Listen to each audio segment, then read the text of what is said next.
자, 지금부터 준비한 이야기는 윤석열 인수위가 지금 윤석열 정부가 일본이랑 관계를 회복하겠다라고 하면서 일본한테 막 들이대고 있는데 일본은 지금 뜨뜻미지근해요. 일본한테 절대 그러면 안 된다라는 이야기를 드리려고 합니다. 일본이라는 나라 자체가 어마어마한 속도로 가라앉고 있는데 경제적으로 말이에요. 회복이 거의 불가능하다. 이런 이야기입니다.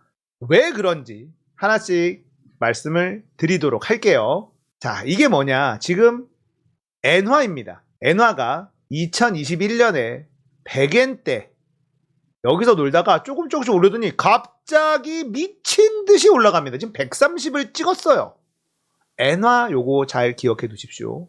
어마어마한 엔저를 지금 기록하고 있는데 지금 130엔, 1달러에 130엔을 넘었다. 요거를 좀 보시고 일본의 생산자 물가지수입니다. 생산자 물가지수 전년 대비 9.5% 전년 대비 지금 9.5%예요.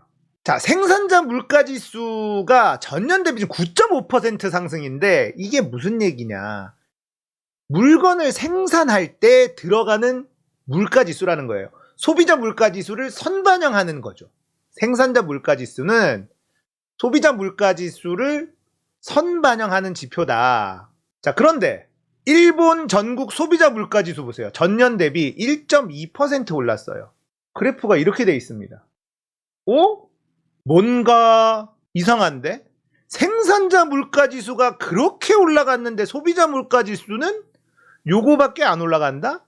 자, 여기에서 이상하다는 거를 여러분들이 좀 느끼셔야 됩니다. 여기에 집중해! 채팅창은 딴 얘기만 하고 있어.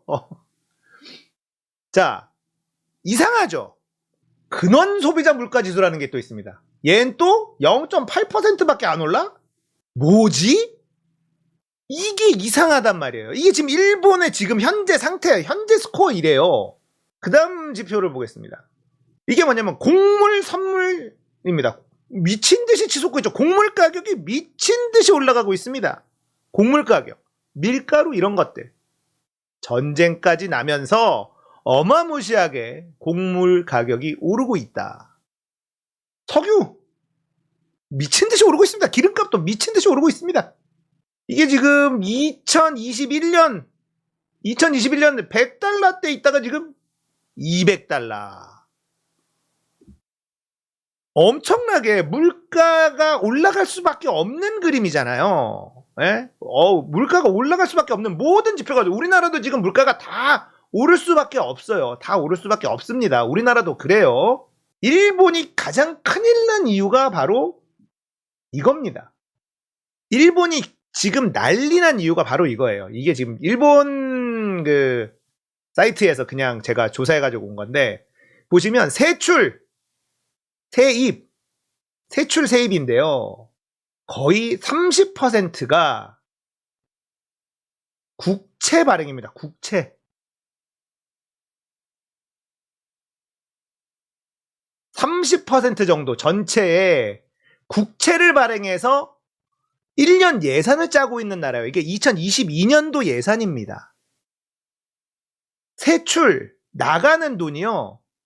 국채비예요. 국채 이자입니다. 이게 이 정도 퍼센테이지가 그대로 나가고 있어요. 네. 일본이라는 나라가 얼마나 나라를 엉망으로 운영하고 있는지 지금 이 표를 보고 이해할 수 있어야지 되는 거예요. 1년의 예산을 국채를 발행하는데 얼마 쓰냐면 36.9조 엔. 나가는 돈이 24.3조 엔. 이런 상태입니다. 자, 이 얘기는 뭐냐면 금리 인상을 못한다는 뜻이에요. 금리 인상을 하면 박살난다는 겁니다. 일본 경제가 금리 인상을 할 수 없는 상태에 빠져 있다. 자, 이게 전기입니다. 도쿄전력 홈페이지 가서 긁어 온 건데요. 4월분보다 5월분이 이렇게 인상한다. 얘네들은 매월 인상합니다. 지금 매월 인상하고 있어요. 전기 5월에서 6월 또 올랐습니다. 자, 전기요금, 공공요금 인상이 대대적인 인상이 예고되고 있는 상황이에요. 월마다 지금 올라갑니다. 이것도 일본의 야후재팬에서 제가 기사를 찾아서 스크랩한 건데요. 자, 전기 가스 요금 얼마 오르냐? 다 오르고 있습니다. 가스까지 오르고 있습니다. 가스까지 오르고 있어요. 우리나라도 오를 거예요. 이거는 전기나 가스나 오를 수밖에 없으면 지금 원자재 값이 석유값 다 오르고 있기 때문에 우리나라도 오를 수밖에 없는데 일본이 그동안에 억누르고 있었던 걸 풀 수밖에 없는 상황이 된 거예요. 아까 생산자 물가지수가 어마무시하게 9.5% 이렇게 나왔지만 소비자 물가지수는 1몇 % 이렇게밖에 안 올랐잖아요. 이게 너무 이상하다. 오르는 폭이 너무 좀 이상하다 생각하는데 그동안에 강제로 억누르고 있던 게 이제 터진다. 5월부터 터져나갑니다. 가스 요금도 마찬가지로 계속해서 오른다. 이런 얘기고요. 유니클로까지 4월 기사인데 이제 우리도 못 버틴다. 유니클로가 일본에서 가격 올리겠다. 이러고 있습니다. 일본의 물가를 계속 억누르고 있었거든요. 정부가 공공요금이라든지 이런 것들을 어떻게든 막 하고 회사들 이런 유니클로 같은 일반 기업들 가격 올리면은 나쁜 기업으로 막 몰고 가고 이래서 못 올리게 압박하고 언론을 동원해서 그런 식으로 하는데 이게 도저히 안 되는 상황이 되고 있어요. 일본이 지금 그래요. 유니클로도 이대로는 우리 안 된다. 이거는 너무나 잘 아는 일본의 부채 비율이죠. 258%. 그 위에는 베네수엘라가 있어요. 그리스, 이탈리아, 나라 한 번씩 망했던 나라들 빼고는 부채 비율이 너무 높아요. 이게 아마 2020년 기준이니까 더 올라갔습니다. 일본은. 우리나라 좀 더 올라갔지만 한국은 부채 비율이 너무나 양호한 나라입니다. 나라 망하고 자시고 이런 얘기하는 다 양아치들입니다. 너무너무 관리를 잘 한 거예요. 일본은 이 세출 세입 구조 때문에 금리를 못 올려요. 그런데 지금은 금리를 올릴 수밖에 없어요. 물가 상승이 저렇게 미친 듯이 될 이 상황에서는 금리를 올리는 것 말고는 정부가 할 수 있는 게 뾰족히 없습니다. 우리는 미리 금리를 올렸어요. 우리는 미리 올렸습니다. 미국보다 금리를 더 빨리 올렸고 앞으로 더 많이 올릴 예정이에요. 대한민국은. 대한민국은 그렇습니다. 지금 4.1% 물가 상승률이 나왔어요. 대한민국의 한국은행은 목표 물가 상승률이 2%대예요. 그 2배인 4%대가 나왔기 때문에 금리 인상을 좀 더 빠르게 단행을 했습니다.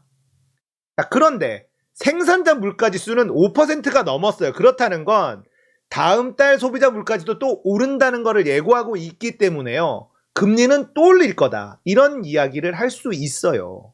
근데 일본은 그걸 못한다는 거죠. 일본 물가 상승률이 1%인데 이게 터진다는 겁니다. 5월부터. 더 이상 못 막는다는 거예요. 전기, 가스 대대적으로 올라가는 거 지금 나오고 있고 유니클로마저도 이대로는 못 버틴다. 다 올리고 있어요. 미국에서도 지금 긴축이라는 말이 나오자마자 나스닥, 다우지수 막 떨어지잖아요. 미국도 다 떨어지잖아요.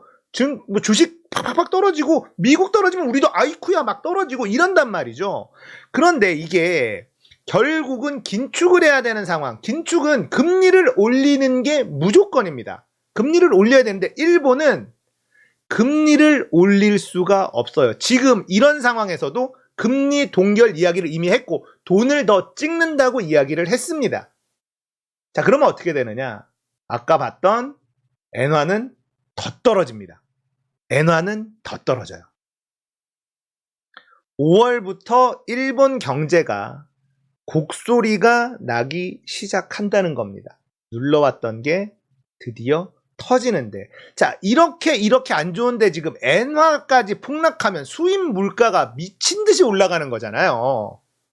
수입 물가가 더 올라가는 거야. 이게 엔화가 자, 여기에 있어. 100엔대에 있는 거랑 130원, 여기 만약에 140 찍는다?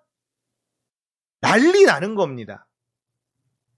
가뜩이나 지금 원자재 값이니 이런 게 미친 듯이 상승하고 있는 상황에서 엔화가 폭락해서 수입 물가가 올라가면 감당이 안 돼요. 그런데 지금 일본은 돈을 더 찍어내고 있는 중이란 말이에요. 엔화는 더 떨어질 겁니다. 우리는 지금 대한민국도 물가 올라요. 이거는 전 세계의 문제예요. 전쟁까지 나고 있기 때문에 누가 잘하고 못하고 영역이 아니라 물가가 오를 수밖에 없어요. 그러면 우리는 그래서 지금의 한국은행은 선제적으로 미국보다 더 빨리 금리 인상을 하고 있습니다. 지금 한미 기준금리예요. 미국이 지금 안 올리고 있는데 우리가 지금 선제적으로 한 번, 두 번, 세 번 올렸죠. 근데 여기가 지금 소비자 물가지수 4가 넘었고 생산자 물가지수가 5가 넘었기 때문에 우리가 한 번 더 올릴 거예요. 1.5까지 찍는다. 1.75까지 간다. 2.5까지도 간다. 이런 얘기가 있습니다. 지금은 물가를 잡기 위해서는 돈을 걷어들이려면 금리를 올리는 것 말고는 답이 없어요. 인플레에 빠져버리면 진짜 힘들어지기 때문에 대한민국 한국은행은 선제적으로 움직이고 있습니다. 근데 일본은요, 돈을 더 풀고 있어요. 인플레이션이 오고 있다라는 게 눈에 보이는 상황에서도 금리 인상을 못하는 나라가 바로 일본이라는 겁니다. 5월부터는 더 이상 억누를 수 없는 이런 상황에서도 일본은 돈을 풀어요. 엔저는 더 심해질 거고 수입 물가는 더 비싸질 거고 일본 경제는 답이 안 나오는 그런 상태가 될 수밖에 없어요. 그런 상황에서 왜 우리가 일본한테 숙이고 들어갑니까? 말도 안 되는 일이에요. 일본이 우리한테 이런 얘기 하겠죠. 자, 우리가 그래 니들이 그렇게 얘기를 하니 반도체 수출 규제한 거 풀어줄게. 이런 얘기 할 겁니다. 우린 필요가 없어요. 반도체 소부장 우리 이제 필요 없어졌잖아. 손해는 누가 봤습니까? 일본만 손해봤거든요. 반도체 핵심 부품에. 자, 그거 받아오면서 생색내고 뭘 줄지 모르겠어요. 받을 필요가 없는데. 지금 아베노믹스가 망쳐놓은 이 일본 경제가 어마어마하게 심각해요. 제일 중요한 거는 어쨌든 이겁니다. 세입의 30% 가까이를 빚을 내서 재정을 만들고 있는 나라가 일본이라는 겁니다. 이걸 안 하면 안 돌아가요. 그리고 이렇게 많이 해놨더니 세출도 국채 때문에 나가는 비용이 이만큼이나 돼요. 이만큼이나 됩니다. 이러니까 금리를 인상하는 순간 어떻게 되겠습니까? 세출 박살나니까 할 수가 없어요. 엄청난 위기, 대위기거든요. 대위기인 상태에서 일본이 지금 빠져나갈 탈출구가 보이지 않는다는 겁니다. 대표적으로 여러분, 자동차 관심 있으신 분들, 토요타가 내놓은 신형 전기차 보셨습니까? 너무 심각한 차가 나왔어요. 현대 기아와 기술 차이가 너무나 많이 나는 전기차 기술이 일본 사람들조차 전 세계 사람들이 진짜 뜨악했습니다. 이거 토요타가 만든 거 맞아? 이게 토요타의 전기차라고? 그러니까 기술의 일본이었는데 자동차의 일본이었는데 자동차도 내연기관에서는 여전히 강자지만 전기차에서는 현대기아한테 지고 있어요. 압도적으로 지고 있습니다. 탈출구가 보이지 않는다. 이렇게 전 세계적인 인플레이션이 오고 있는 이 상황에서 금리 인상을 못하는 나라, 답이 안 나오는 거예요. 이거 진짜 공포영화 같은 거예요. 공포영화 같은 상황입니다.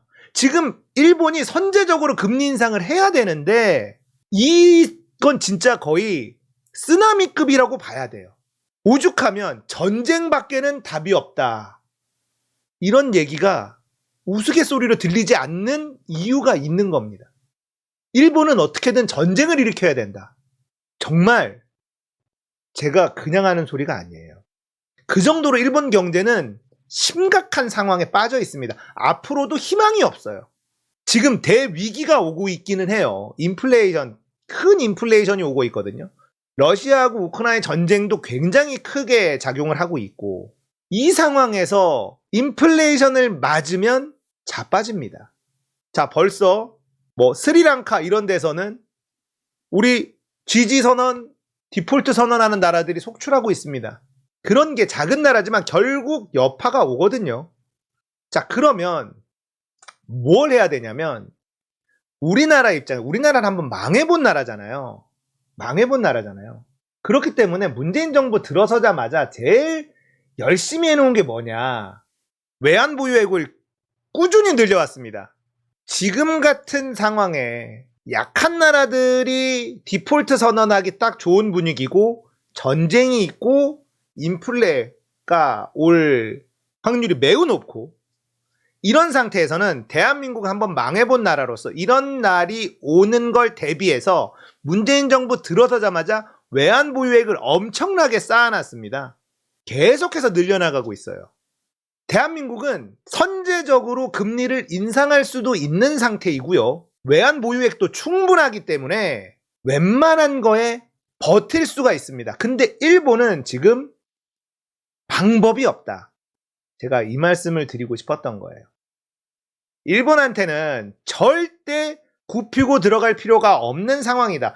자기네들이 알아서 숙이고 들어올 수밖에 없는 그런 상황인데 윤석열 정부가 일본한테 숙이고 들어가는 외교를 하는 건 진짜 바보 같은 짓이다.